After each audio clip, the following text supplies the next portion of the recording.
আজকের দিনটি ছিল একটি সুপার এক্সাইটিং ডে।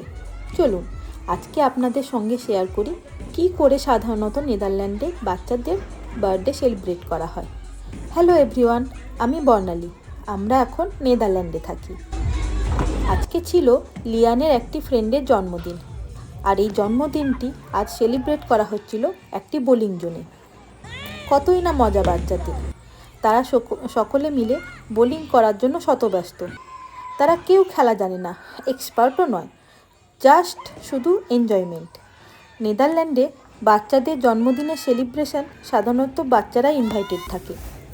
বড়রা অ্যাজ এ গেস্ট বাচ্চাদের অ্যাটেন্ড করার জন্য থাকতেই পারেন, there is no restriction about that.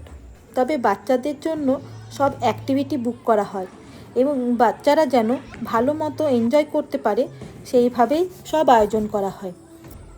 এখানে অনেক রকম অ্যাক্টিভিটি জোন আছে যেখানে বাচ্চারা অনেক এনজয় করতে পারে। গরমকালে বা স্প্রিংয়ে এই বার্থডে সেলিব্রেশনগুলো আউটডোরেও হয়ে থাকে, তবে উইন্টারে এই অ্যাক্টিভিটি জোনগুলোই একদম ফুল থাকে। আগে থেকে বুক করা না থাকলে এই জায়গাগুলোতে নির্দিষ্ট দিনে জায়গা নাও পাওয়া যেতে পারে। চলুন, বাচ্চারাও তো এনজয় করছে, আমরাই বা কেন বাদ থাকি, তাই না? Why kids should have all the fun.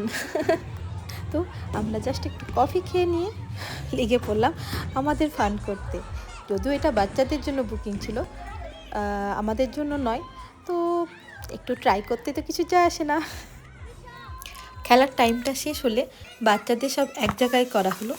It's a hard job to do, যে এতগুলো বাচ্চাকে এক জায়গায় করা।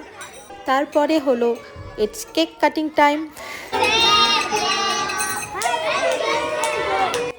তারপরে অল্প বিস্তর কিছু খাবার খাওয়া, যেটা বাচ্চাদের ফেভারিট, এবং সবচেয়ে ফেভারিট টাইম রিটার্ন গিফট নেওয়া। Now it's time to go back home. Bye bye, দেখা হচ্ছে নেক্সট ভিডিওতে।